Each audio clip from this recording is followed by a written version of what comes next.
था। Question number 10, 11, 12, 13, 16 तक graph है, कोई डाउट नहीं है मतलब। चलो बढ़िया। 1 2 2 3 2 2 2 A gas of temperature T is enclosed in a container whose walls are at temperature T1। अच्छा जी, देखो एक चीज जान लो, बढ़िया क्वेश्चन है ये, मार्क कर लो इसको।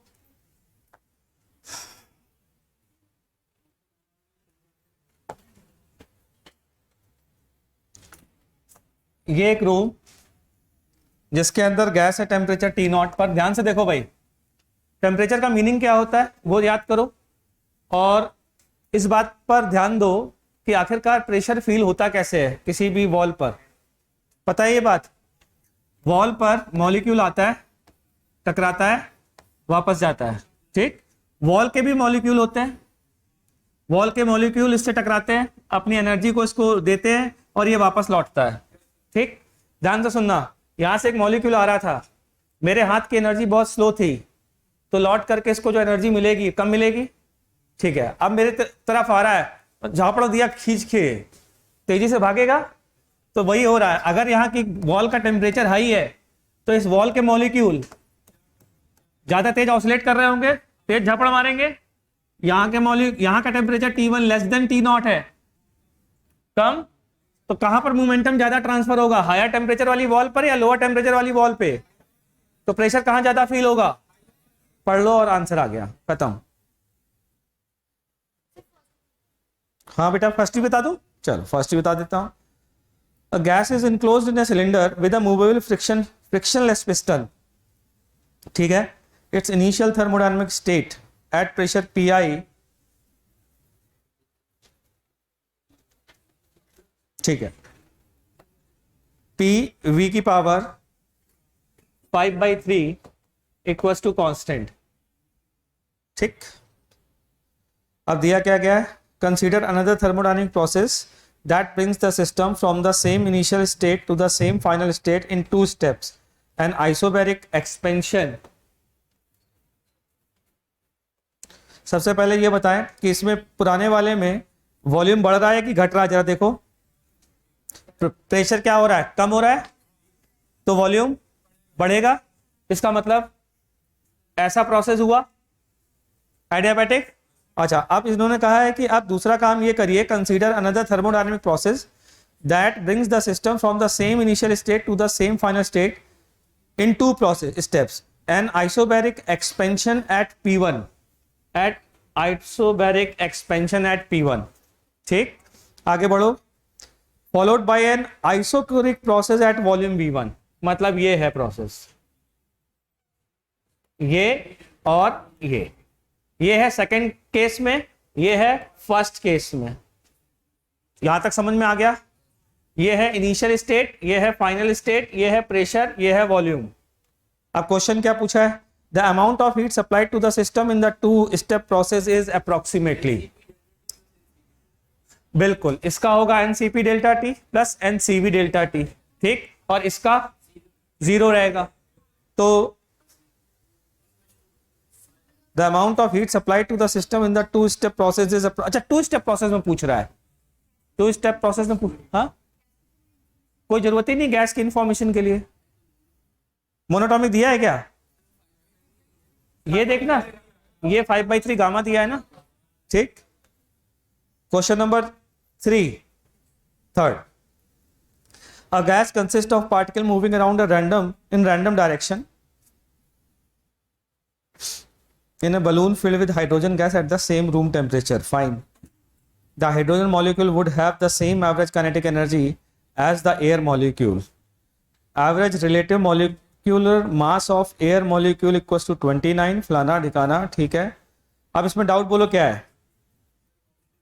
Option A, average speed of hydrogen molecule. तो हाइड्रोजन मॉलिक्यूल की स्पीड क्या होगी? फॉर्मूला क्या होता है एवरेज स्पीड का? √8 RT/πm, यही होता है ना, ठीक है। तो मॉलिक्यूलर वेट हाइड्रोजन का पता ही है अपन को, निकालना क्या है? टेम्परेचर। टेम्परेचर कैसे निकाला जाए? At room temperature in a balloon filled with hydrogen gas at the same room temperature. बस रूम टेम्परेचर पर निकाल लीजिए। रूम टेम्परेचर की वैल्यू नहीं दी गई नीचे कहीं पर। एक मिनट रुक जाओ। अरे उसकी स्पीड दी गई कि नहीं दी गई है? वो गैस में एयर की दे रखी है ना, तो एयर में क्या आएगा? √8 RT/m। लेकिन यहां आएगा एयर का मॉलिक्यूलर वेट आएगा, और यहां पर किसका आएगा? हाइड्रोजन का आएगा। डिवाइड कर दीजिए, आंसर आ गया। ठीक हो जाएगा भाई, क्लियर। क्वेश्चन नंबर 4 में डिग्री कैसे निकालेंगे? Degree of freedom. An ideal gas undergoes a process such that the molar heat capacity of this process is. Molar heat capacity दे दी ना भाई, तो गामा की वैल्यू आ जाएगी ना भाई। गामा हो गया। चलिए क्वेश्चन नंबर 5 6 बता दूं। चलिए 6 देख लेते हैं। An insulating cylinder contain equal volume of helium and O2 separated. बहुत बढ़िया। Separated by a massless freely moving adiabatic piston as shown।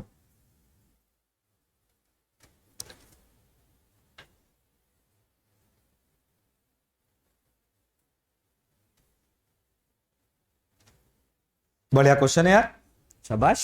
अच्छे अच्छे क्वेश्चन बनाए हैं लड़कों ने। हाँ भाई,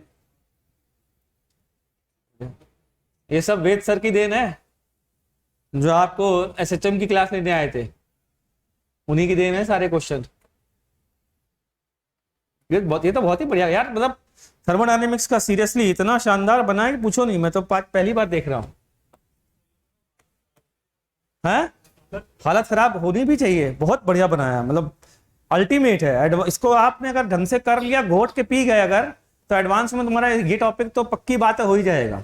ये आलम है, इतना शानदार बना हुआ है, बहुत ही बढ़िया, मजा आ गया। चलिए देखते जाइए। आइडियाबैटिक पिस्टन है, पहले तो ये देख लीजिए।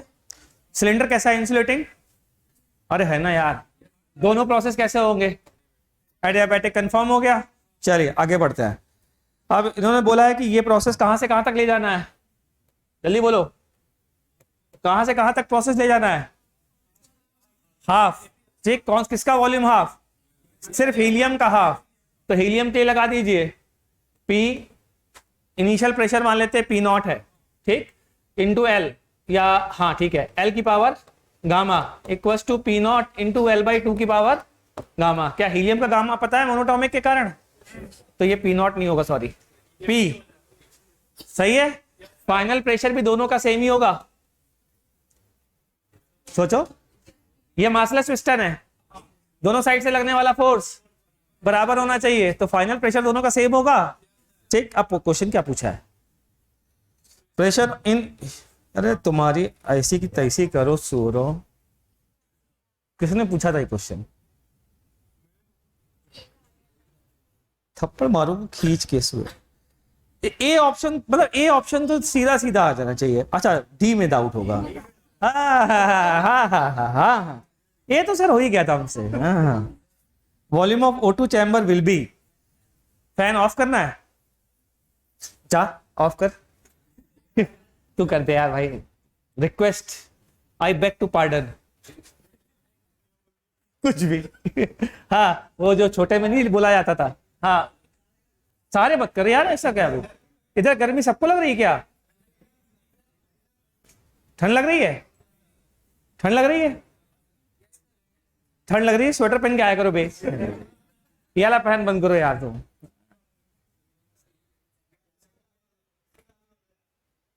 बस बेटा एक बार कोशिश कर दे यार, याली बंद करने की। सिर्फ ये वाला, ऐसा इसको छोड़ के बाकी सब हो गए ना?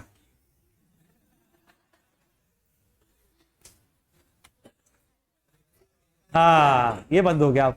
अब बाकी सब चालू कर दे।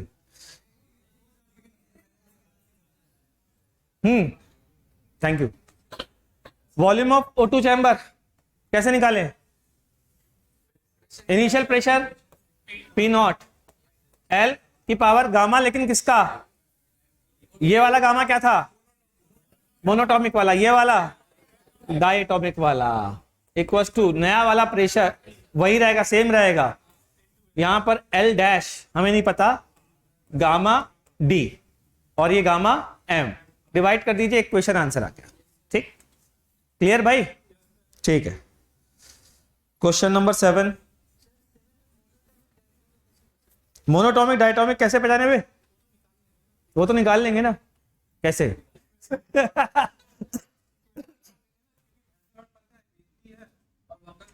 मैं क्वेश्चन कहां पढ़ा हूं यार, उसको समझाओ। हाँ? अब पढ़ता हूं।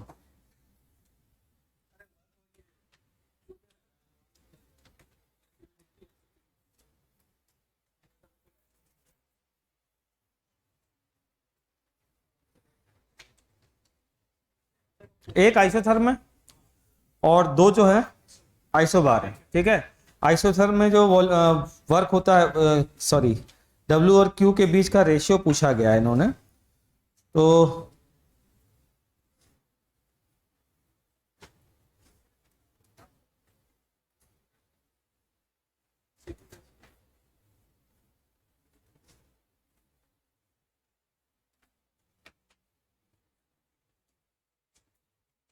ठीक, मतलब फर्स्ट लॉ ऑफ थर्मोडायनेमिक्स ही लगाना, डेल्टा क्यू माइनस डब्ल्यू इक्वल्स टू डेल्टा यू।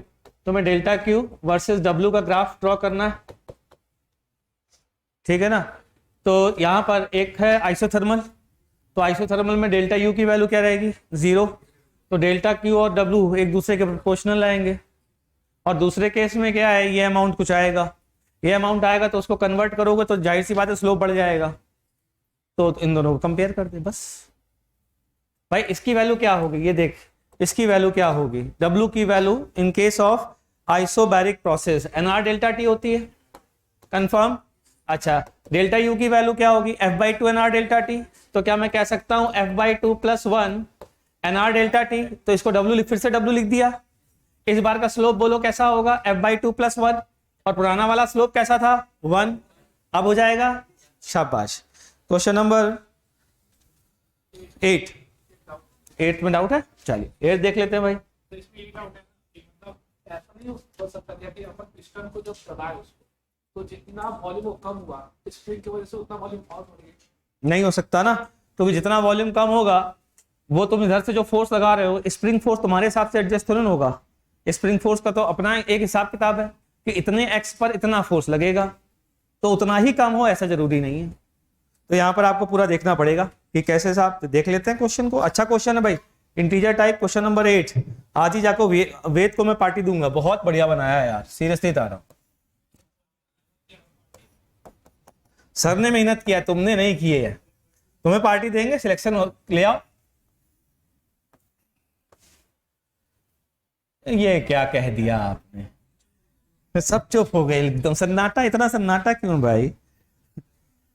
हाँ, पार्टी में ना आने के लिए ना, ले, ये यही जज्बा चाहिए, मुझे नुकसान करना है, बहुत पैसा है मेरे पास।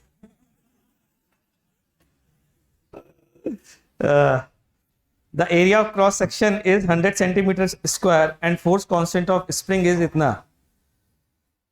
We push the right piston isothermally and slowly till it reaches the original position of the left piston which is movable. What is the final length of air column? बढ़िया क्वेश्चन है।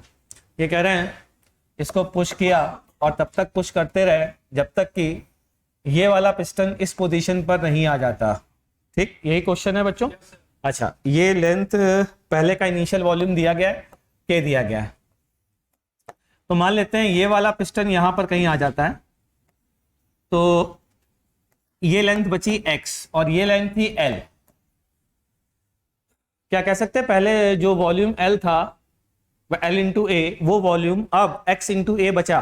ठीक, तो प्रोसेस कौन सा है? Isothermal. Isothermal है, फिर तो हो गया ना क्वेश्चन यार। L into p not equals to k x into x, बस हो गया। क्वेश्चन नंबर 9, 9 देख लेते हैं भाई। Mercury barometer which is basically अच्छा ये मुझे समझाएंगे अब।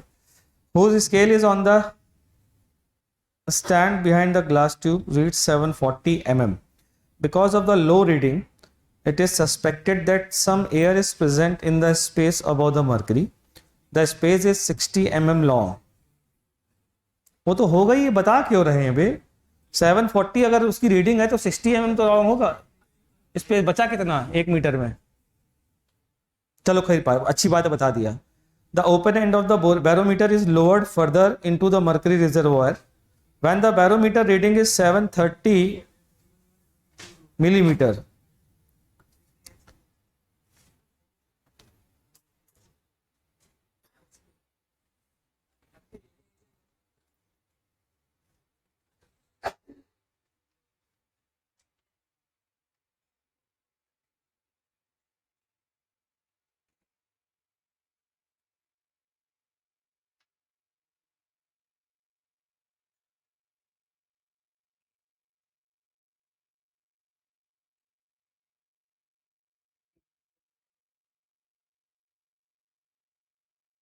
ठीक, देखते जाओ.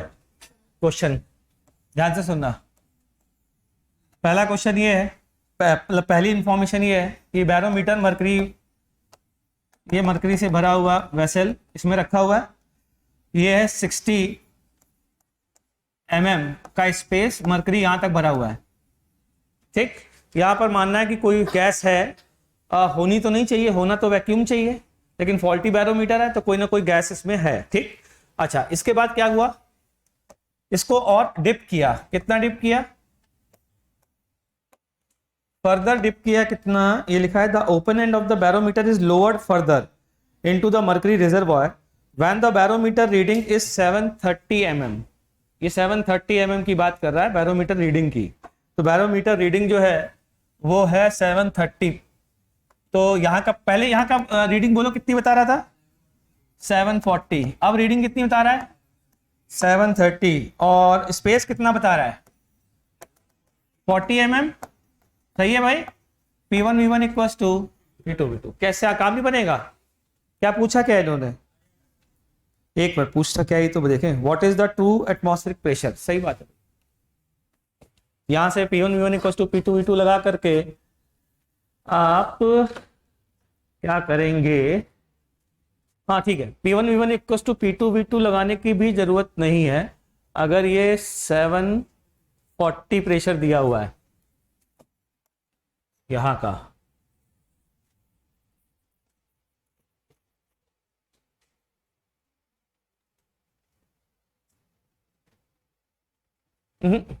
ये नहीं है 740, ये हाइट है 740, ये हाइट 740, तभी तो इसको 740 पड़ रहा है.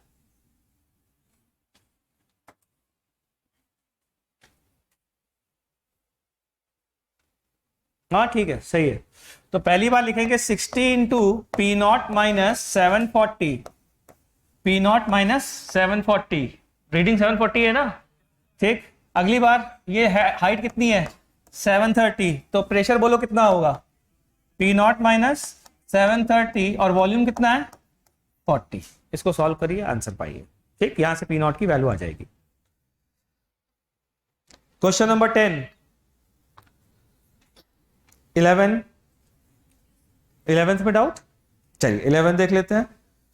An ideal monatomic gas is enclosed in a vertical cylinder of cross section area A and length L under frictionless piston connected to a spring.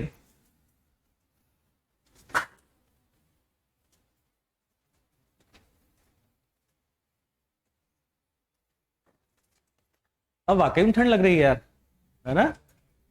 नहीं लग रही? अच्छा सही है, तो फिर ठीक है, सही है. इतना कह रहे हो तो Q amount of heat is supplied to gas slowly to move piston to the upper edge.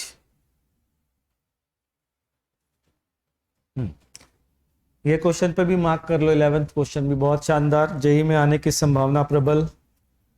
बहुत बढ़िया. तो ये कह रहे हैं कि कितनी हीट दें ताकि पिस्टन बिल्कुल टॉप मोस्ट पॉइंट पर पहुंच जाए. सही. वर्क याद है मैंने बताया था कि कभी कभार work done by the gas निकालने के लिए वर्क एनर्जी थ्योरम हमारे लिए बहुत यूजफुल होती है. ये उसी तरीके का क्वेश्चन है. तो वर्क एनर्जी थ्योरम लगाएंगे पिस्टन पर ठीक, सबसे पहले टू कैलकुलेट वर्क डन, तो work done by the gas plus work done by the spring plus work done by the gravity equals to क्या होना चाहिए?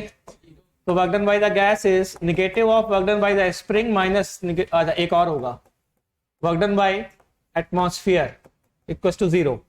तो work done by spring minus work done by gravity minus work done by atmosphere बेटा, ये आ गया work done by the gas. ठीक, अब जरा निकालते हैं work done by the gas कितना होगा। Work done by the spring बोलो half K X initial square minus half K X final square. Spring piston का कुछ मास दिया है, चेक करो क्या क्या मासलेस दिया है।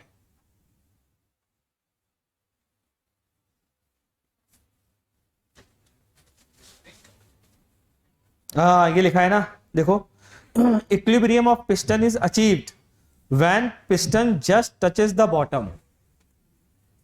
ये कह रहा है कि अगर यहां गैस नहीं होती तो पिस्टन और स्प्रिंग इक्विलिब्रियम पर होते इस कंडीशन में। ये समझ में आया? इससे बड़ा फायदा है पता है, यहां से मान लो, मैं मान लेता हूं इसकी नेचुरल लेंथ है L और इसमें इस समय एक्सटेंशन है x, तो मैं क्या लिखूंगा? kx इक्वल्स टू mg लिखूंगा। सही है। अच्छा, अब मान लो ये पिस्टन, यहां पर हमसे बोला गया कि इस गैस की जो लेंथ है वो L1 है, मान लेते हैं, मतलब पिस्टन ऊपर उठा हुआ है यहां पर इस जगह, तो हम क्या बोलेंगे? स्प्रिंग फोर्स कितना और लगेगा उस केस में? जल्दी बोलो। एक्सटेंशन कितना बोलो, पहले एक्सटेंशन बताओ। k into x minus L1, ये स्प्रिंग फोर्स लगेगा, किधर की ओर लगेगा? ऊपर की ओर। ठीक, बरा और इसका वेट कितना, किधर की ओर? नीचे की ओर। नेट फोर्स देखो किधर की ओर आएगा, खुद से बोलो, कुछ कैंसिल हो रहा है, चेक करो। माइनस के L1 आ रहा है क्या? कंफर्म? ये फोर्स किसके बराबर होगा जल्दी बताओ, कौन बैलेंस कर रहा होगा? गैस और एटमॉस्फेयर का प्रेशर डिफरेंस। लेकिन वो प्रेशर डिफरेंस जो एटमॉस्फेयर का पहले वाला था वो तो अभी भी था, होगा। अरे P0 और P0 दोनों साइड पहले था। अब यहां पर आ जाओ, इस जगह पे गैस और एटमॉस्फेयर के प्रेशर डिफरेंस के बराबर, तो ध्यान से सुनना, के L1 equals to P minus P0 into area. Check करो क्या pressure as a function of L1 आ रहा है? आ रहा है। अच्छा, L1 को लिख रहा हूं, गैस का वॉल्यूम अगर V है तो क्या लिख सकता हूं? K इंटू, बोलो बोलो, K इंटू वॉल्यूम के टर्म्स में, वॉल्यूम के टर्म्स में V अपॉन A। क्या प्रेशर और वॉल्यूम में रिलेशनशिप आ गई? वर्क डन निकाल लोगे, यहां से निकाल लो सीधा सीधा, एक मेथड। दूसरा एक और, इसमें पता नहीं मुझे ऐसा क्यों लग रहा है कि पहले atmospheric pressure in such that in absence of gas under the piston, absence of gas under the piston मतलब नीचे यहाँ P0 नहीं मानना था पहली बार में। जो kx बराबर mg लिखा है वो क्या होगा एक्चुअली में? बराबर mg प्लस ये होगा, अरे होगा ना। ठीक, यहां पर आओ, इस जगह kx की वैल्यू रखो माइनस KL1 प्लस P0A, यही होगा। ठीक, तो KL1 यहां पर इसको लिखने जा रहा हूं, ये होगा KL1 minus P0A। P0A cancel हुआ, PA इक्वल टू कितना आ गया? KL1 यानी कि V अपॉन A। P की वैल्यू बोलो, K upon A square into V आया। क्या इसको मैं V की पावर -1 बराबर कांस्टेंट लिख सकता हूं? ये है कौन सा प्रोसेस? गामा नहीं है, पॉलीट्रोपिक प्रोसेस, जिसमें x की वैल्यू कितनी दी है, तो अब सारी वैल्यूज आ गई। ठीक, क्वेश्चन 11th पे मैंने मार्क करवा दिया, बहुत इंपॉर्टेंट एडवांस के पॉइंट ऑफ व्यू से। 12th 13th का A option, a monatomic ideal gas undergoes a process A, B, C, heat given to the gas। नहीं करेगा, बिल्कुल ठीक। अब हो जाएगा, बताओ। बी और सी में नहीं आ पा रहा है। अच्छा, heat given to the gas, बहुत अच्छा क्वेश्चन है ये। क्वेश्चन मैंने आपसे क्लास में पूछा था, अगर आपको याद हो। देखो जरा ध्यान से, इसको भी मार्क करो, इसके भी आने की संभावना प्रबल। जब मैंने आपको याद हो तो एडियाबैटिक ग्राफ की एक खास प्रॉपर्टी बताई थी कि एंट्रोपी कांस्टेंट का ग्राफ होता है ये, याद आया? तो जो बीसी वाला ग्राफ है, ये जिस पॉइंट पर एडियाबैटिक ग्राफ का टेंजेंट होगा उस पॉइंट के पहले पहले तक डेल्टा क्यू पॉजिटिव होगा। तो सिर्फ वो निकालना है, पूरा नहीं निकालना है, क्योंकि इसमें लिखा है heat given to the gas. बस तुमने निकाल लिया होगा टोटल नेट, हाँ वो 0 आ गया होगा बाई चांस, क्योंकि आई बात समझ में, तो सिर्फ यहां तक का निकालना है। क्लियर? क्वेश्चन नंबर 14 15 में डाउट है।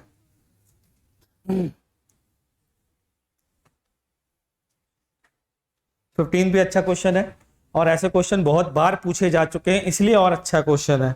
A certain amount of air, पढ़िए पढ़िए जल्दी से पढ़िए 15 क्वेश्चन। तो मैं पढ़ लेता हूं।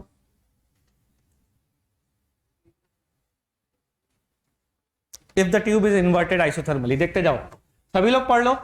मैं इसलिए पढ़ने के लिए बोल रहा हूं सब लोगों से, तुम करके नहीं भी आए हो ना तो भी क्लास से कुछ सीख के जाओ, इसलिए कह रहा हूं पढ़ने के लिए।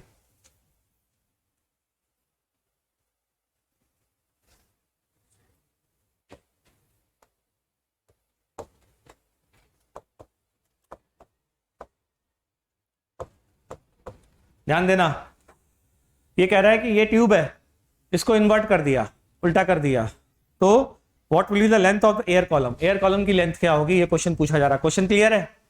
ठीक, अब ध्यान से सुनना। इस समय जब इसको इन्वर्ट किया मैंने, उल्टा किया, उल्टा करने का मतलब मरकरी कॉलम कुछ अंदर आ गया होगा 19 सेंटीमीटर का, कितना नीचे आ गया हमें नहीं पता, हमें यही बताना है कि इस समय ये कितनी लेंथ है। क्वेश्चन क्लियर है?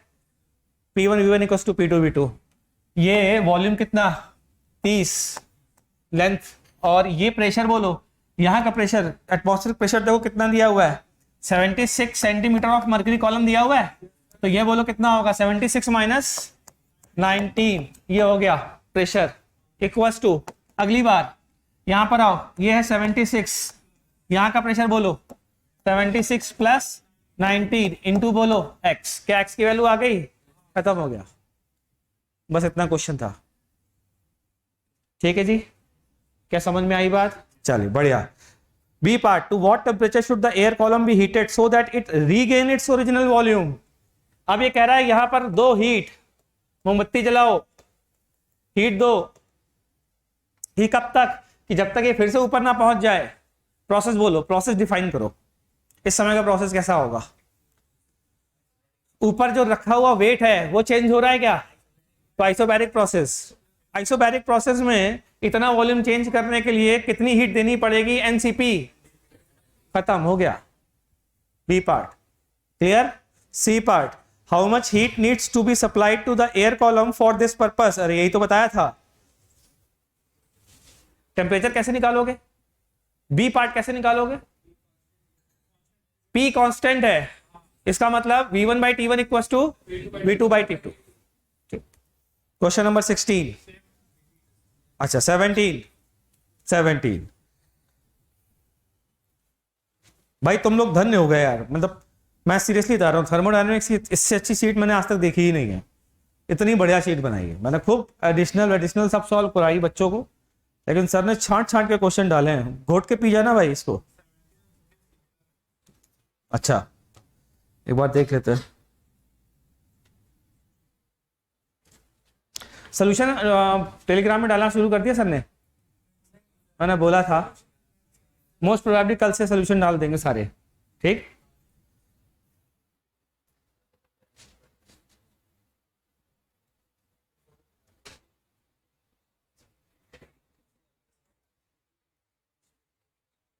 दोबारा से कर। ब्लॉक जस्ट लिफ्टेड अप का मतलब जितना समझा क्या? प्रेशर mg के बराबर हो गया, प्रेशर में बढ़ोतरी हो गई mg बाई a की। तो प्रेशर कहां से शुरू हुआ था? इनिशियल से, नया वाला initial plus mg by a तक, बस ये करना तेरे को। ठीक, क्वेश्चन नंबर 18, 19, 20, 21, 22.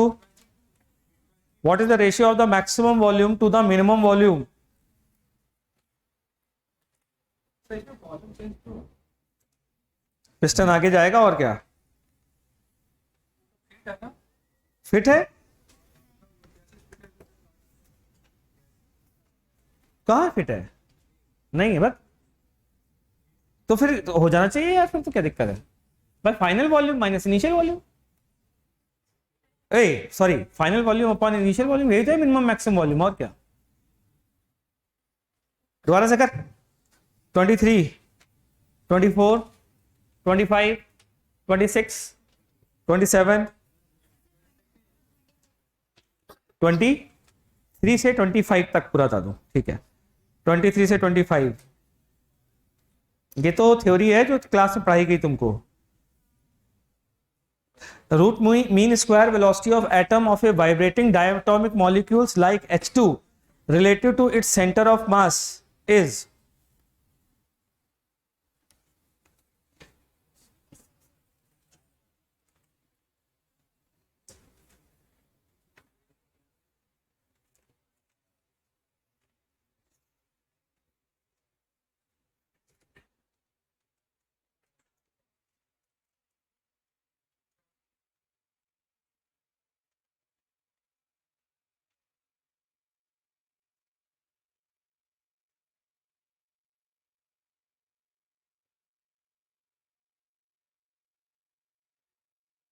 आवाज बंद करो, इन्होंने एम मास किसका लिया है ये देख लेने दो। एच एटम का मास दिया है ना कि H2 का? एच एटम का दिया है ना। Root mean square velocity of atom of a vibrating diatomic molecule like H2 related to its centre, तो हाफ mv स्क्वायर का डबल, ठीक, इक्वल्स टू हाफ kT का डबल, हाफ kT का नहीं, हाफ kT तो आएगी एक मॉलिक्यूल की एनर्जी भाई, एक मॉलिक्यूल की करस्पॉन्डिंग एनर्जी ये होगी, ठीक, ये होनी चाहिए हाफ kT के बराबर। इससे आंसर चेक करो, आ रहा है क्या? v की वैल्यू आ रहा है, यही है, ठीक। जैसा पैराग्राफ में दिया है ना, उसमें ये बोला है कि अगर वाइब्रेशनल डिग्री ऑफ फ्रीडम है तो इसके करस्पॉन्डिंग दो टर्म आएंगे, तो मैंने काइनेटिक और पोटेंशियल ना लेकर के सीधा हाफ mv स्क्वायर का डबल ले लिया है। क्लियर?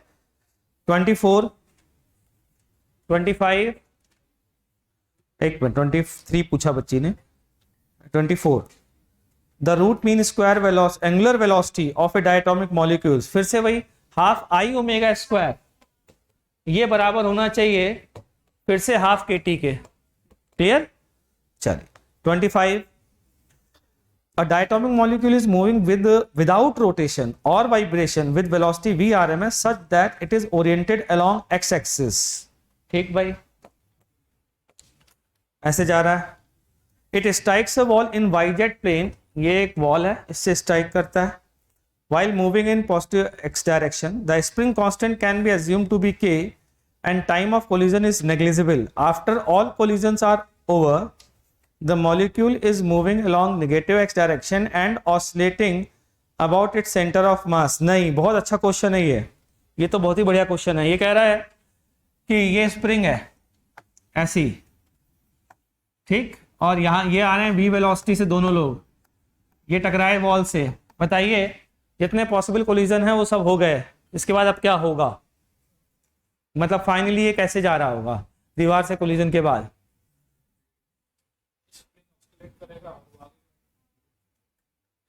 कोई जरूरी नहीं है, कोई जरूरी थोड़ी ना है। हाँ, अच्छा एक बात बताओ, लौटते समय सेंटर ऑफ मास की वेलोसिटी सेम रहेगी या चेंज हो जाएगी? डायरेक्शन अपोजिट हो जाएगा, कंफर्म, पक्का, ठीक। तो इसका मतलब, और टोटल एनर्जी कंजर्व रहेगी, तो इसका मतलब विदाउट ऑसिलेटिंग वापस लौटेगा, वरना रह ही नहीं पाएगी कंजर्व, क्योंकि सेंटर ऑफ, भाई टोटल एनर्जी क्या होती है? Half mvc square plus kinetic energy in centre of mass frame. तुमने कहा vc सेम होगी सर, तो यानी kinetic energy in centre of mass frame भी सेम होनी चाहिए, जो पहले जीरो थी अभी भी जीरो होगी, तो विदाउट ऑसिलेटिंग लौटेगा। क्लियर?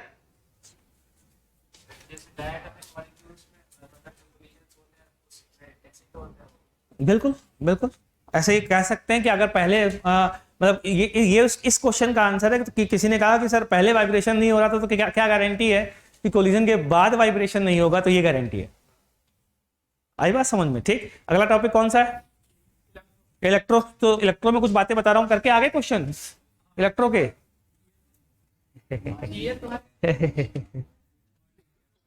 अच्छा एक बार देख लेते हैं, है ना, इलेक्ट्रो के क्वेश्चन देख लेते हैं। हाँ मैं देख लेता हूं, उन क्वेश्चन के थ्रू पढ़ा देता हूं। ठीक, बढ़िया बढ़िया पॉइंट जो तुमको आते हैं पहले से वो पढ़ा देता हूं।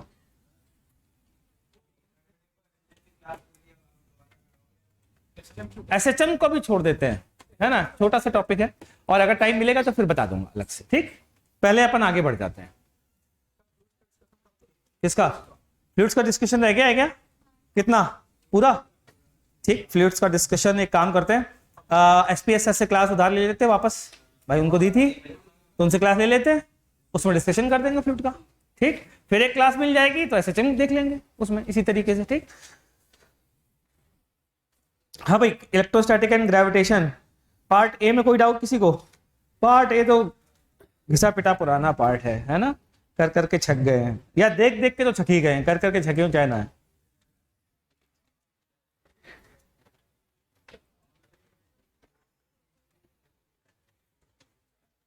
बोलो, डाउट है कोई पार्ट ए में? बोलो पहले।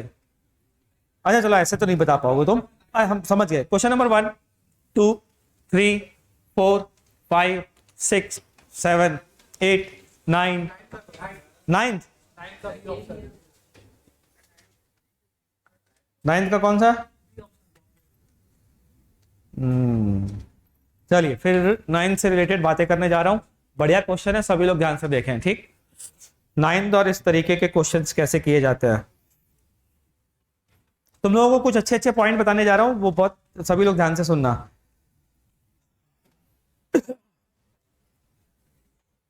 चार्ज की प्रॉपर्टी से शुरू करता हूं मैं। तो चार्ज की प्रॉपर्टी तुम सबको आती है ऐसा मैं मानता हूं, कूलम्ब्स लॉ सबको आता है ऐसा मैं मानता हूं। सही मानता हूं वे? सही मानते हैं? अच्छा, इसके बाद इलेक्ट्रिक फील्ड। इलेक्ट्रिक फील्ड की डेफिनेशन क्या होती है आपको पता है? क्या होती है इलेक्ट्रिक फील्ड की डेफिनेशन? हाथ रेस करो और बताओ डेफिनेशन। बोल बे, डेफिनेशन से पंगा नहीं ले सकते सर। सही कह रहा है वो। इलेक्ट्रिक फील्ड इंटेंसिटी की डेफिनेशन जिसने बताई है यही होती है, लेकिन मैं इलेक्ट्रिक फील्ड की डेफिनेशन पूछ रहा हूं, इलेक्ट्रिक फील्ड इंटेंसिटी की नहीं पूछ रहा हूं।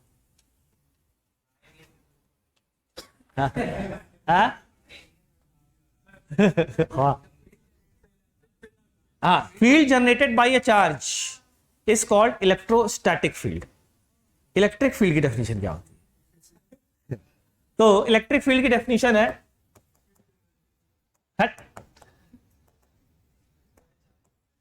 Reason in space, region in space in which charge experiences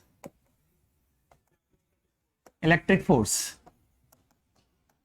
is called electric field। ठीक, फील्ड की आवश्यकता थी भी या नहीं थी, मतलब जबरदस्ती घुसा दिया गया, या इसके बिना भी काम चल सकता है? तो इसके बिना काम नहीं चल सकता। नहीं चल सकता कैसे? अगर ये मत मानो तो तुम मानोगे कि एक चार्ज बॉडी दूसरी चार्ज बॉडी से डायरेक्ट इंटरेक्ट करती है। भाई कूलम साहब से ने लॉ दिया 1/4 pi epsilon not Q1 Q2 upon R²। ठीक है, उनसे पूछा ये बताओ Q1 Q2 से डायरेक्ट इंटरेक्ट करता है या बीच में कोई है कोई मीडियम, या मीडियम छोड़ो, कोई ऐसी चीज है जो पहले Q1 उसको चेंज करता हो और वो Q2 को इफेक्ट करता हो, या डायरेक्ट इंटरेक्ट करता है? तो कूलम ने कहा डायरेक्ट इंटरेक्ट करता है। ठीक, तो आइंस्टीन साहब कूद गए, उनका डायरेक्ट इंटरेक्ट करता है कि डायरेक्ट करता है? कि फिर एक पॉस्टुलेट है कि क्या दुनिया में कोई भी सिग्नल लाइट की स्पीड से ज्यादा तेज नहीं चल सकता? कोई भी सिग्नल, कैसा भी इशारा लाइट की स्पीड से ज्यादा तेज चल ही नहीं सकता। ठीक, तो ये है अर्थ, और सन की डिस्टेंस के बराबर एक प्लैनेट है जहां पर हम लोग कुछ काम कर रहे हैं। लाइट को यहां से यहां आने में लगभग 8 मिनट लगते हैं। अब यहाँ पर किसी को इशारा भेजना है कि भैया वो उस प्लेनेट पे काम शुरू करो, बहुत टाइम हो गया, दिहाड़ी नहीं मिलेगी। तो यहाँ पर एक चार्ज रखा, यहाँ पर एक चार्ज रखा। ठीक, कूलम ने क्या कहा था, चार्ज और चार्ज आपस में डायरेक्ट इंटरेक्ट करते हैं। ये वाले चार्ज को हिला दिया, वाले चार्ज को पता चल गया, काम शुरू, कोई 8 मिनट का लैग नहीं। आइंस्टीन ने कहा तुम्हारी ऐसी तैसी लाइट से ज्यादा तेज कोई चल नहीं सकता। हाँ, चल सकता है क्या? तो ये क्या बकवास चल रही है भाई? ये बकवास गलत है। प्रैक्टिकल किए गए, एक्सपेरिमेंट किए गए, गलत निकला भी। गलत निकला तो फिर क्या हुआ, करेक्शन लाओ। क्या करेक्शन? कि कोई चीज है जो यहाँ से Q1 का डिस्टरबेंस जब आप करते हो तो वो चीज यहाँ से हिलती है, वो हिलने वाली चीज जब Q2 पर पहुंचती है तब Q2 को समझ में आता है कि Q1 हिला है। समझ में आई बात भाई? है? हाँ, वो जो चीज है वो है इलेक्ट्रिक फील्ड। क्लियर? समझ, इलेक्ट्रिक फील्ड किस वेलोसिटी चलती है? लाइट की स्पीड चलती है। तो ये इलेक्ट्रिक फील्ड की जरूरत है, बिना इसके हम चीज एक्सप्लेन ही नहीं कर पाएंगे, इसलिए इलेक्ट्रिक फील्ड होना कंपलसरी। ठीक, क्लियर? आगे बढ़ते हैं।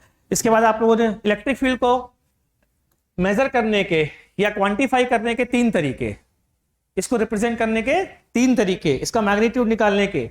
एक वेक्टर, जिसका उस लड़के ने डेफिनेशन बताई है, इलेक्ट्रिक फील्ड इंटेंसिटी इसको कहते हैं।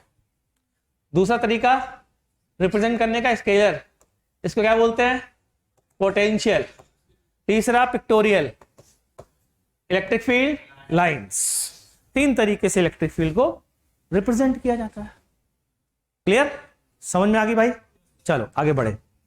तो ये थी इलेक्ट्रिक फील्ड के बारे में थोड़ी सी बातें। अब इलेक्ट्रिक फील्ड इंटेंसिटी के बारे में कुछ खास बातें हैं क्या अपने पास? है। एक है जो तुम में से कई लोगों को पता तो होगी, लेकिन फिर से बता देता हूं, शायद किसी को ना पता हो, कि एक वायर के कारण किसी पॉइंट पर फील्ड वही होती है जो इसको सेंटर मानते हुए एक सर्कुलर आर्क के कारण होती है between the same limiting lines. ये तो आप लोग को पता होगी, जो एलन में पढ़े होंगे उनको तो 100% पता होगी, है ना? और यहाँ पर तो भाई जो मेरे साथ अगर कोई रहा है उससे पढ़े हो तो ये जरूर पता होगी। तो इसका प्रूफ जानते हैं आप लोग? बड़े काम की चीज है ये। हाँ, प्रूफ तो छोड़ दो, ये काम की चीज है। ये पता सबको? नहीं पता थी? चल कोई बात नहीं, जान ले। अब जान ले बस सीधा रिजल्ट, कि अगर ये लैम्डा स्टेट वायर है, ठीक, सी पॉइंट पर इलेक्ट्रिक फील्ड निकालनी है, इसके स्टेट वायर के दोनों एंड से जोड़ दो। ठीक, परपेंडिकुलर डालो, डिस्टेंस आर, इसको रेडियस मानते हो, सर्कुलर आर्क ड्रॉ करो, इसको फेंक दो उठा करके। इस सर्कुलर आर्क के कारण जो फील्ड होगी वही इस वायर के कारण फील्ड होगी, गारंटी है।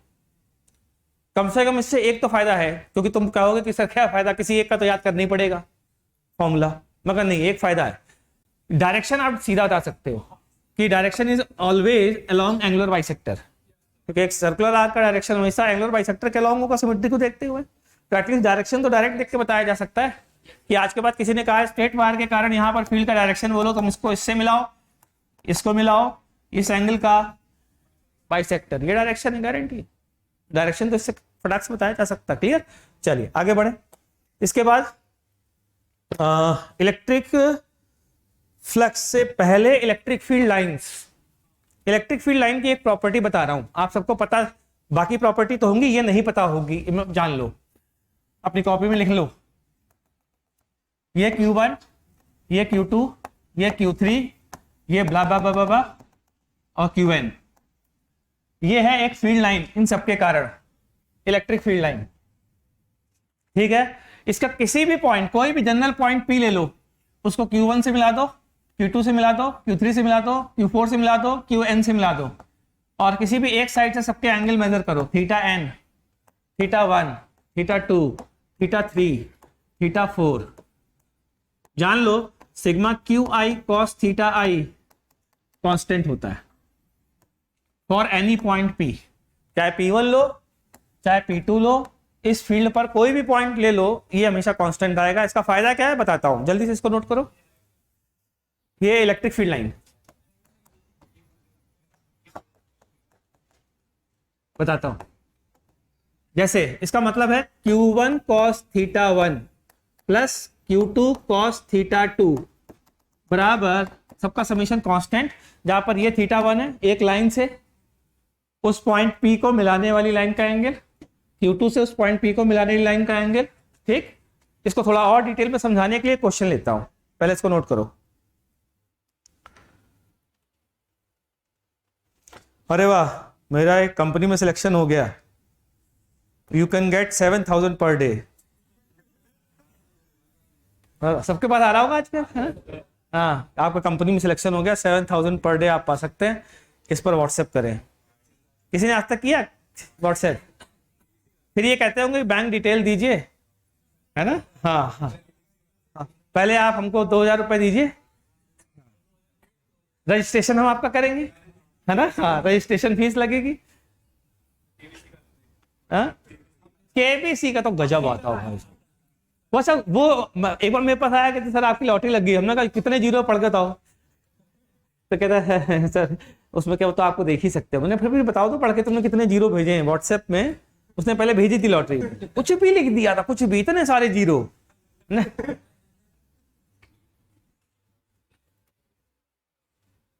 हाँ भाई, ठीक, नोट कर लिया। एप्लीकेशन से बताता हूँ ये है क्या चीज, बड़ी इंपॉर्टेंट, ध्यान से सुनना। एक क्रोटो का क्वेश्चन है, ओलंपियाड में आ चुका है।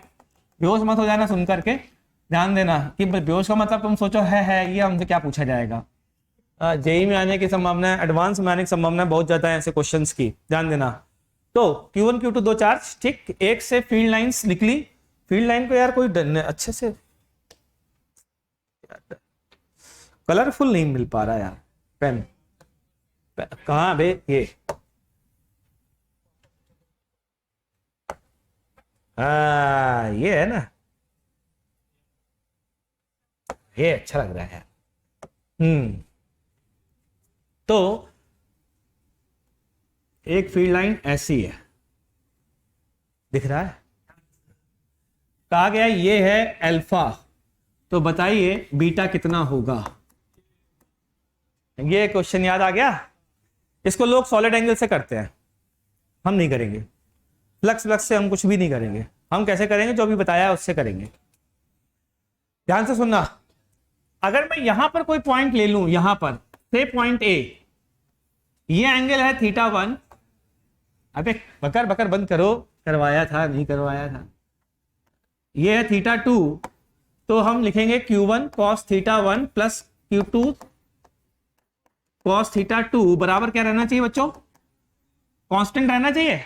ठीक है, ये पॉइंट ए मैंने स्टार्टिंग में यही ले लिया, इसको सरका करके यही ले आओ, बिल्कुल स्टार्टिंग में इस जगह ले आओ। ये Q1, ये Q2 और पॉइंट ए है एग्जैक्टली इसी पॉइंट, ये तो यही टेंजेंट होगी, यही तो टेंजेंट हो जाएगी। तो क्या लिखोगे यहां पर इसके लिए, Q1 के लिए Q1 cos अल्फा लिखोगे। चलो Q2 को इससे मिलाओ, इस पॉइंट को Q2 से मिलाओ, इधर से एंगल बोलोगे एक ही तरफ से पाई, तो क्या लिखें, माइनस Q2, ठीक, बराबर। चलो अब एक काम करो, बी पॉइंट ये ले लो, बोलो बराबर होना चाहिए हर पॉइंट के लिए ये चीज। तो Q1 के लिए एंगल बोलो 0, तो Q1, Q2 के लिए एंगल बोलो,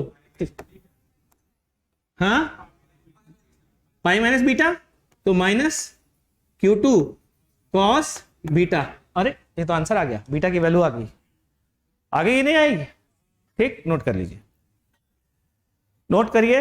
नोट करते वक्त दिमाग लगा के सोचिए, दिमाग किस बात पे लगाइए, रट्टा मत मारिए, दिमाग इस बात का लगाइए कि एक बार पॉइंट लेना है, एक पॉइंट चार्ज के पास वाला, जस्ट पास वाला, और दूसरी बार दूसरे वाले पॉइंट चार्ज के पास वाला पॉइंट लेना है, और निकाल के देखिए समझ में आ रहा है कि नहीं आ रहा। नहीं आ रहा तो फिर से पूछिए।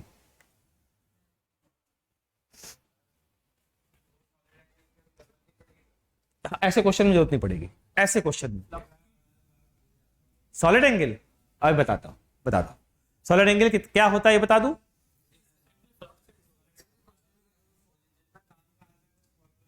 मैं बताता हूं सॉलिड एंगल का मतलब तुम्हें कैसे पहचानना है, कहां लगाना है सॉलिड एंगल, और सॉलिड एंगल की जरूरत नहीं पड़े उसके लिए क्या करना चाहिए बता दो।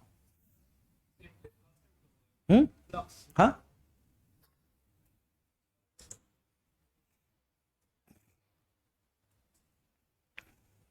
इसके 3 मेथड है, सॉलिड एंगल वाला तो है ही, एक और है।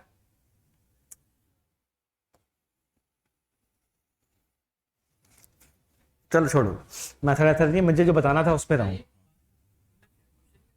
क्वेश्चन ये था बेटा कि ये एंगल अल्फा दिया है तो ये एंगल बीटा कितना होगा। Electric field line, electric field line, ये इलेक्ट्रिक फील्ड लाइन है, ठीक है ना। हाँ भाई, नोट कर लिया बच्चा पार्टी? हाँ, क्लियर, चलो।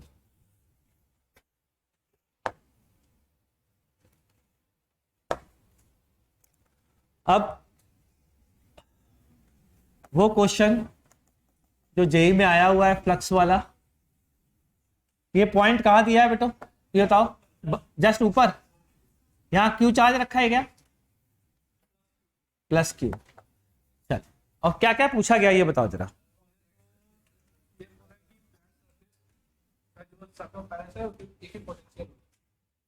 वो तो हो गई, आगे बताओ। आगे curve surface of the hemisphere, बढ़िया।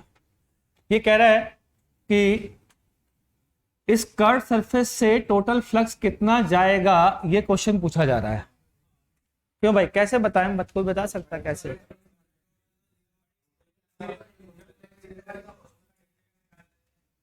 बढ़िया बात बताइए। टोटल कितना है फ्लक्स इससे, इस क्लोज सरफेस से, ये प्लस ये 0 है, इसका मतलब इससे अगर निकाल लेंगे तो उससे भी आ जाएगा, और इससे फ्लक्स आपको पता होना चाहिए, मेरा मानना ये है। अगर ये थीटा है तो Q/2ε0 1 माइनस कॉस थीटा, ये होता है इससे पास होने वाला फ्लक्स। बताइए। अब इसमें तुम्हारी सॉलिड एंगल वाली परेशानी को दूर करता हूं, ध्यान से सुनना। सॉलिड एंगल अगर नहीं याद करना चाहते हो तो एटलीस्ट ये याद रखो कि एक डिस्क किसी पॉइंट पर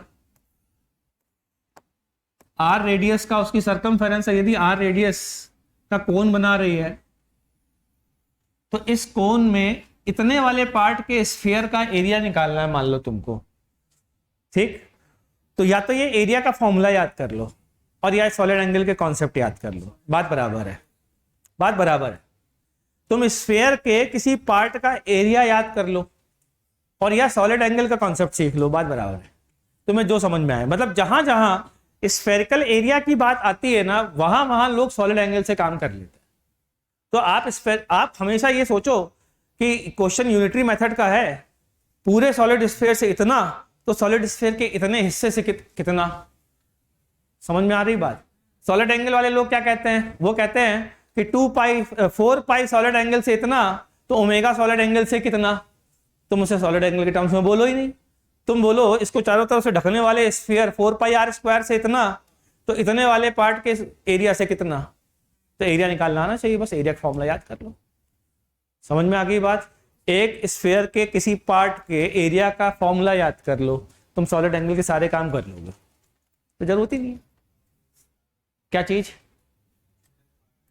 वो तो सिंपल है ना, ये अगर थीटा एंगल है तो 2 pi 1 minus cos theta r square, ये एरिया है छोटे से पार्ट का जो सेमी एंगल थीटा नाता है, ये उसका एरिया है।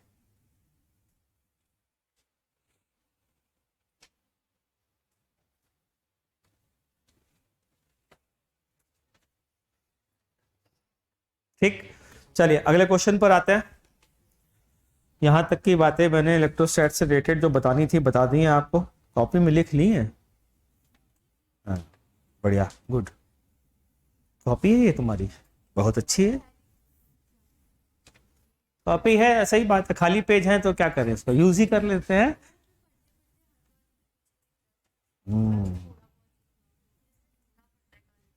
वो बहुत मुश्किल है ढूंढना, कौन ढूंढे हैं उसके लिए, या तो एक रख लो किसी को, नौकर वोकर को, कि ढूंढने का काम नहीं। अच्छा,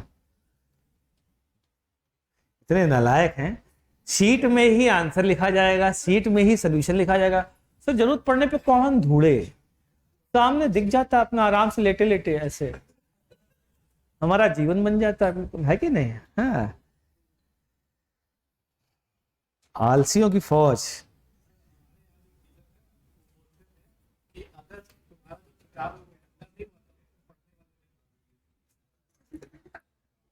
कई लोग तो जानबूझ करके ऐसे ऐसे करते होंगे, है ना? सोल्यूशन नहीं, सो हमारे सर के ऊपर इंप्रेशन जमाना है कि यार ये इसमें क्या होगा, ये क्वेश्चन कैसे करूं। क्वेश्चन नंबर कहां तक पहुंच गया अपन? 10 तक पहुंच गया ना?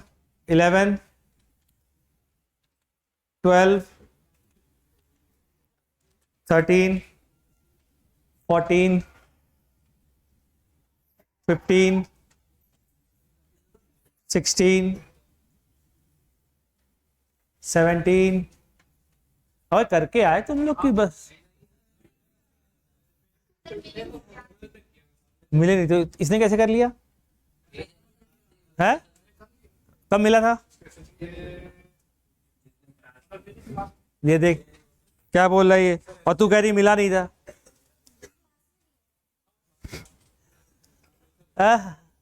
अच्छा, क्लास में ये सब भी हुआ था? ओहो, हमें तो पता ही नहीं चला। ये क्लास नहीं आई थी। तो कितने लोग करके आए हैं? हाँ, जेई एडवांस बस सीट करके आए हैं। 1 2 हो, इतने लोग ज्यादा करके आए तो कैसे काम चलेगा? 3 मक्कारों, कर क्या रहे थे? मैथ्स का होमवर्क कर रहे थे। अभी भी यही बहाना बनाओगे। बदतमीजो, बरसों से यही बहाना चलता आ रहा है, आज भी यही बहाना है। सर वो ये तो कहो सोशल स्टडी का होमवर्क नहीं बोला। चलो खैर, तो फिर कितना आसान है कहना ना। तो पढ़ाई दीजिए सर आप, बहुत अच्छा सर, बहुत बढ़िया, पढ़ाई पढ़ाई, हम आपके साथ हैं।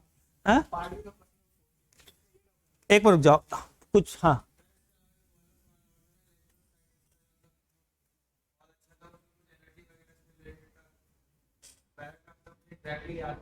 जेई में आया हुआ है एनर्जी से रिलेटेड।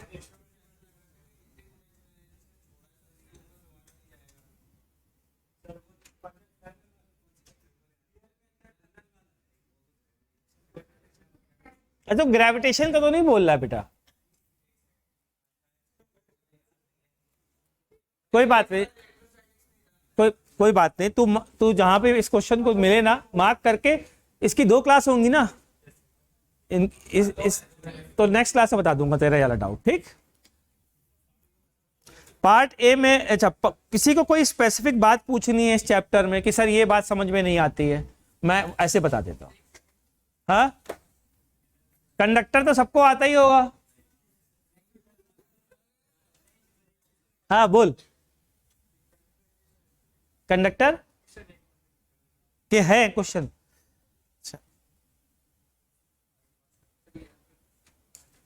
क्वेश्चन नंबर बोल। कूड़ा लेके आया है 14। चलो बताओ, पूछो।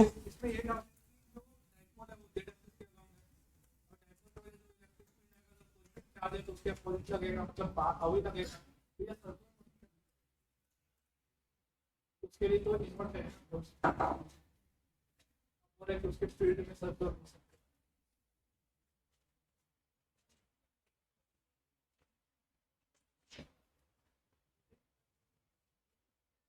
यूनिफॉर्म सर्कुलर मोशन नहीं बोला है, सर्कुलर मोशन बोला है। अपने आप मिल जाएगा, सोचो। अच्छा क्वेश्चन है, बहुत अच्छा क्वेश्चन। चलो बच्चों ठीक है, तो मैं तुमको पढ़ाता हूं अपने मन से कुछ कुछ चीजें। मन की बात करते हैं फिर। हाँ ठीक। हाँ, एरर हाँ होगा बिल्कुल, ये एरर ही एरर तो है दुनिया में। बिल्कुल बताऊंगा, चिंता मत करो। डायपोल, मैं कुछ इंपॉर्टेंट बातें बताने जा रहा हूं, ध्यान से सुनना। एक तो सबसे पहली चीज, एक डायपोल का क्वेश्चन है जो बड़ा फेमस सा है। डायपोल से रिलेटेड सारे फॉर्मूले याद है तुम लोगों को? इलेक्ट्रिक फील्ड, इलेक्ट्रिक पोटेंशियल याद है? नहीं, यही क्वेश्चन हो जाएगा, चिंता मत कर। हाँ बोल, कौन सा? वो नहीं पता?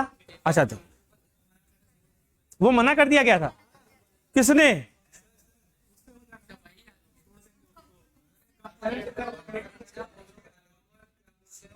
हाँ, वही वही, मतलब तुम्हें आता है तो है नहीं निकालना, बिल्कुल ठीक है। हालांकि फॉर्मूला याद करने की जरूरत तो है ही नहीं। फॉर्मूले का मतलब होता है कि along the axis, perpendicular to the axis, और बाकी जो तुम अपने आप निकाल ही लोगे।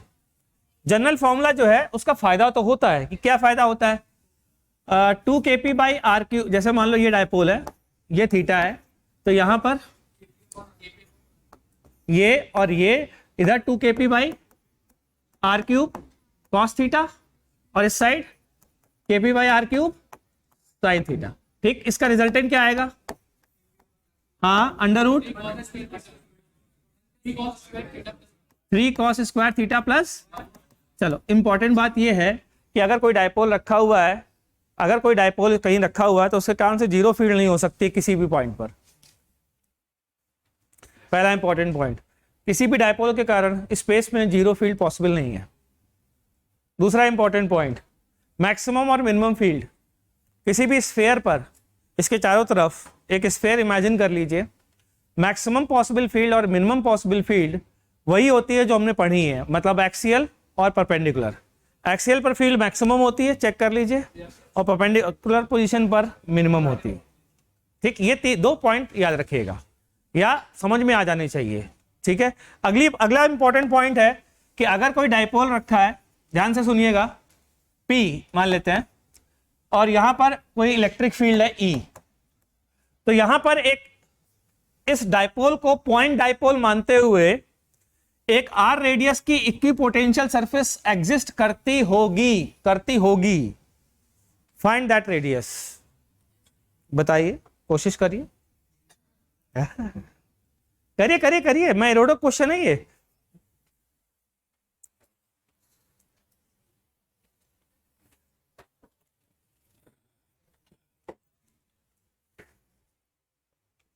मैं एग्जैक्ट क्वेश्चन बोल देता हूं। हाँ, अभी आओ, चिंता मत कर, वो दूसरी चीज है ना। बहुत इंपॉर्टेंट और बहुत फायदेमंद क्वेश्चन, इसका फायदा भी थोड़ी देर में आपको बताता हूं। जेई रोडो के क्वेश्चंस का बहुत फायदा उठाता है, सीधा क्वेश्चन ना पूछ करके घुमा फिरा करके क्वेश्चन पूछा जाता है।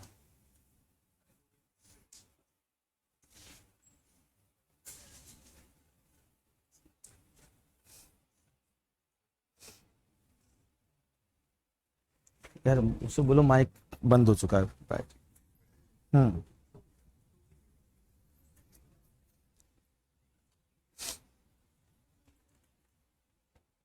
ठीक है, क्वेश्चन पढ़ देता हूं। 3.41 है रोडो का। A point electric dipole with moment P is placed in the external uniform electric field whose strength equals E naught with P parallel to E naught. In this case, one of the equipotential surfaces enclosing the dipole forms a sphere. Find the radius of this sphere.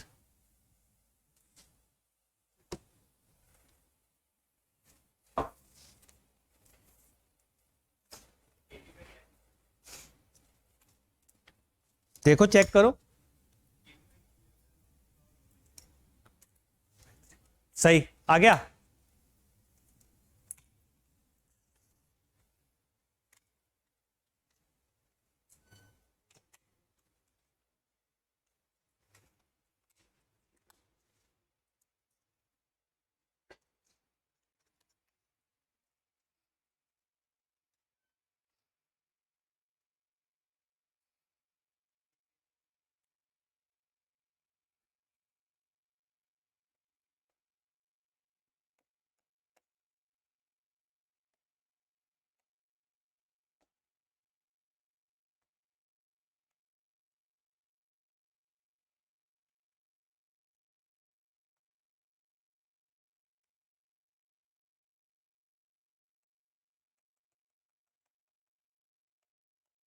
ध्यान दो, अगर यही sphere है जिसकी बात चल रही है, यही स्फीयर है अगर, तो इस स्फीयर के हर पॉइंट पर इलेक्ट्रिक फील्ड का डायरेक्शन कैसा होगा? परपेंडिकुलर होगा। क्या कह सकता हूं? नेट टेंजेंशियल डायरेक्शन में फील्ड जीरो होगी। ठीक, टेंजेंशियल डायरेक्शन में नेट फील्ड जीरो होनी चाहिए। अच्छा, टेंजेंशियल डायरेक्शन में दो कारणों से फील्ड होगी। डायपोल का ये वाला कंपोनेंट, इसके कारण होगी kp sine theta divided by r cube. Check करो क्या ये सही लिखा है? दूसरा, इस एक्सटर्नल फील्ड का कंपोनेंट होगा, ये एक्सटर्नल फील्ड का डायरेक्शन, इसका इस डायरेक्शन में बोलो क्या वैल्यू होगी? ई नॉट साइन थीटा। चेक करो, बोलो ना। अगर ये दोनों हर पॉइंट पर कैंसिल हो जाएं, हर पॉइंट पर कैंसिल हो जाएं, तो गारंटी ये इक्विपोटेंशियल सरफेस होगी। तो kp sine theta divided by r cube equals to E naught sin theta. The interesting part is this, that sin theta cancelled out. That means radius theta से independent है। अगर theta से independent है तो चारों तरफ r पर यही काम हो रहा होगा, इसका मतलब स्फेरिकल सरफेस होगी। और उसकी रेडियस बोलो क्या होगी? kp upon E naught to the power. समझ में आया? इसके दो यूजेस है, बहुत बढ़िया बढ़िया। इस पर एक बार जेई ने लास्ट ईयर या last to last year question पूछ चुका है, 19 में पूछा है, 2019 में क्वेश्चन जेई ने पूछा है, इसी को घुमा फिरा करके। उस क्वेश्चन को करके लाइएगा। क्वेश्चन नंबर बता दे किस पेपर 1 पेपर 2? पेपर 2 में आया है, 2019 में पेपर 2 में।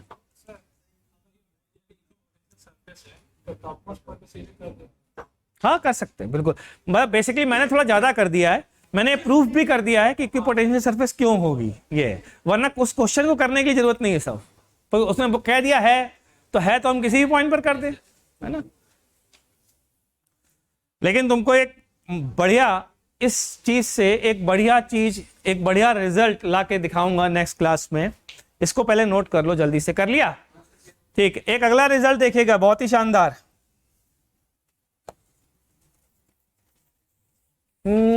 उस अगले रिजल्ट से पहले आप एक क्वेश्चन करिए। सेम रेडियस के दो स्फीयर, एक की डेंसिटी प्लस रो, दूसरे की डेंसिटी माइनस रो, ये ओ ये ओ डैश, इस रीजन में चार्ज बोलो कितना होगा? जीरो होगा। इस रीजन में इलेक्ट्रिक फील्ड की वैल्यू निकाल के बताइए कितनी आ रही? कांस्टेंट आएगी। शाबाश। तो पॉइंट ए ले लिया, ये याद है सबको? तो ये आएगी rho upon 3 epsilon naught O A vector plus rho upon 3 epsilon naught, minus आना चाहिए था तो इसको ए ओ डैश वेक्टर कर दे, ओ A vector plus A O dash, ये आ जाएगा। इसका मतलब इसके अंदर फील्ड यूनिफॉर्म होगी। कंफर्म है? बस अब तुम देखते जाना। तो ये आ गया rho upon 3 epsilon naught O O dash vector. थोड़ा सा अपने दिमाग का लेवल बढ़ाना समझने के लिए, बर्दाश्त करने के लिए अगली वाली बात। अगर मैं ओ ओ डैश को टेंडिंग टुवर्ड जीरो कर दूं, टेंडिंग टुवर्ड जीरो, सेम नहीं, tending toward zero, not zero, tending toward zero plus कर दो। ठीक, पता है जो स्फीयर बनेगा उसकी surface charge density sigma naught cos theta होगी। उसकी surface charge density sigma not एक कांस्टेंट है, कॉस थीटा होगी, जहां थीटा किसी एक लाइन से एंगल होगा, किसी एक फिक्स लाइन से एंगल होगा। वो फिक्स लाइन बताइए कौन सी होगी? ठीक है, और सिग्मा नॉट की वैल्यू निकाल के लाइए, नेक्स्ट क्लास में लिख लीजिए। अब बोल मत, सबको करने का मौका दे, नेक्स्ट क्लास में डिस्कस करेंगे, है ना। As O O dash turning toward zero plus, ये स्फीयर ऐसे बिहेव करेगा जैसे कि इसकी सरफेस पे केवल चार्ज डिस्ट्रीब्यूटेड है सिग्मा नॉट कॉस थीटा की तरीके से। आपको बताना है थीटा कहां से मेजर किया जाना चाहिए, ये भी आपको बताना है, और सिग्मा नॉट की वैल्यू क्या होगी ये भी आपको बताना है नेक्स्ट क्लास में।